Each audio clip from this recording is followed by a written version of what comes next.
Poster war में और भी आक्रामक हुई दिल्ली बीजेपी। आतिशी संजय सिंह और राघव चड्ढा के साथ गुंडे नाम से जारी किया पोस्टर, लिखा जब दिखने लगी अपनी हार साफ साफ तो चुनाव अधिकारियों को धमकाने लगी आपका बीजेपी के खिलाफ नया पोस्टर जारी। चुनावी मुसलमान के नाम से जारी किया पोस्टर में अमित शाह को बताया निर्माता निर्देशक।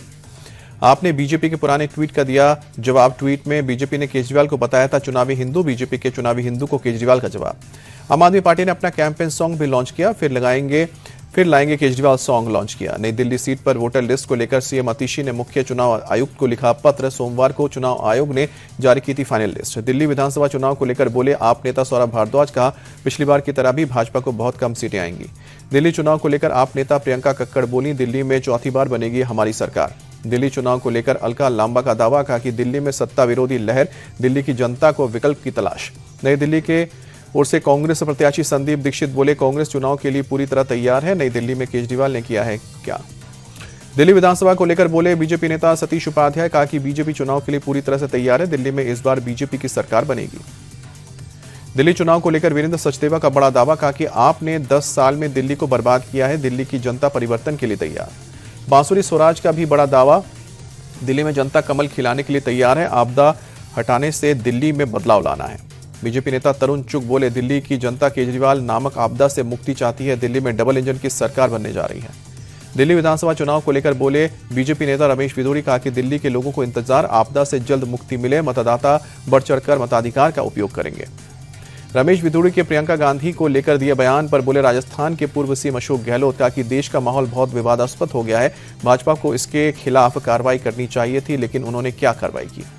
दिल्ली में किसानों के साथ केंद्रीय कृषि मंत्री शिवराज सिंह चौहान की बैठक के लिए शिवराज सिंह चौहान के आवास पर पहुंचे किसान।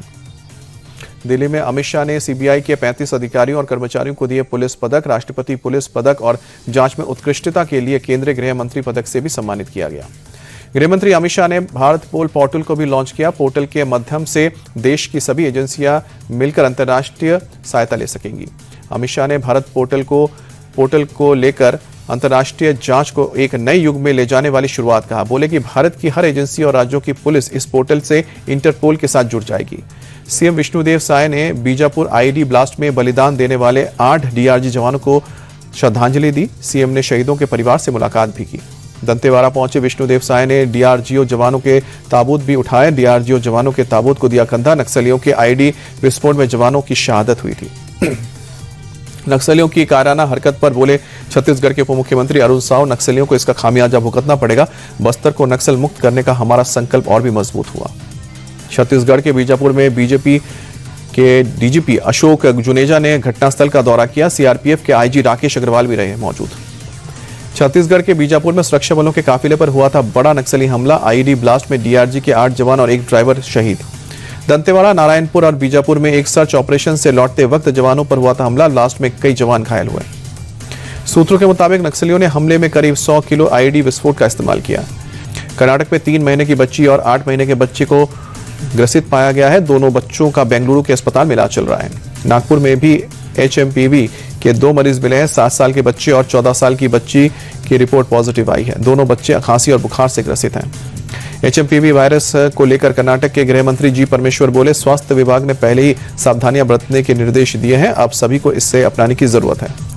एचएमपीवी वायरस को लेकर बोले यूपी के डिप्टी सीएम ब्रजेश पाठक, कहा कि हम पूरी तरह से आगे बढ़ रहे हैं। सावधानी से सरकार हर स्थिति से निपटने के लिए तैयार। पूर्णिया से सांसद पप्पू यादव ने बिहार के राज्यपाल आरिफ मोहम्मद से मुलाकात की। बीपीएससी की री एग्जाम कराने के लिए ज्ञापन भी सौंपा। पटना में प्रशांत किशोर की तबीयत बिगड़ी। प्रशांत किशोर को घर पर ही अनशन जारी रखने के लिए कहा है। पटना के फुलवारी शरीफ में एफएसएल की टीम का दौरा। सोमवार को बदमाशों और पुलिस के बीच मुठभेड़ में मारे गए थे 2 अपराधी। बिहार पुलिस के एक सब इंस्पेक्टर के भी घायल होने की खबर। मुंबई के अंधेरी इलाके में बिल्डिंग के 11वीं और 12वीं मंजिल पर लगी आग। हादसे में बुजुर्ग की मौत। दमकल की 8 गाड़ियां मौके पर पहुंची। यूपी के फतेहपुर में मटर की बोरी चोरी करते युवक सीसीटीवी में कैद। पुलिस ने जहानपुर से रहने वाले विकास को गिरफ्तार किया। पुलिस को विकास के पास से अवैध हथियार और जिंदा कारतूस भी बरामद हुए हैं और मीटर बेचकर 1100 रुपए जो मिले थे उसे भी जब्त किया है। मुंबई में फायरिंग की वारदात से मची सनसनी गोलीबारी में एक शख्स घायल। घटना की सूचना मिलते ही मौके पर पहुंची पुलिस केस दर्ज करके मामले की जांच जारी। अभिनेता अल्लू अर्जुन बेगमपेट के किम्स हॉस्पिटल पहुंचे। संध्या थिएटर भगदड़ के मामले में श्री तेजा से मुलाकात की। महाकुंभ मेले के तैयार हो रहे सबसे बड़े यज्ञ कुंड का भव्य नजारा आया सामने। गाय को राष्ट्रमाता का दर्जा देने की मांग को लेकर 1100 पुजारी महायज्ञ करेंगे। शंकराचार्य स्वामी अभिमुक्तेश्वरानंद सरस्वती के शिविर में बन रहा है यज्ञ कुंड। इस मंडप में है 324 कुंड और 9 शिखर। एक माह तक प्रतिदिन 9 घंटे तक जलेगा महायज्ञ। जम्मू कश्मीर के पुंछ में मुगल रोड पर बर्फ हटाने का काम जारी। सड़क पर गाड़ियों की आवाजाही बहाल करने के लिए हटाई जा रही है। जम्मू कश्मीर के कठुआ में दिखी कोहरे की मोटी परत, विजिबिलिटी कम। जम्मू कश्मीर के श्रीनगर में फ्रीजिंग पॉइंट के करीब पहुंचा तापमान। ठंड से बचने के लिए लोग अब अलाव का सहारा ले रहे हैं।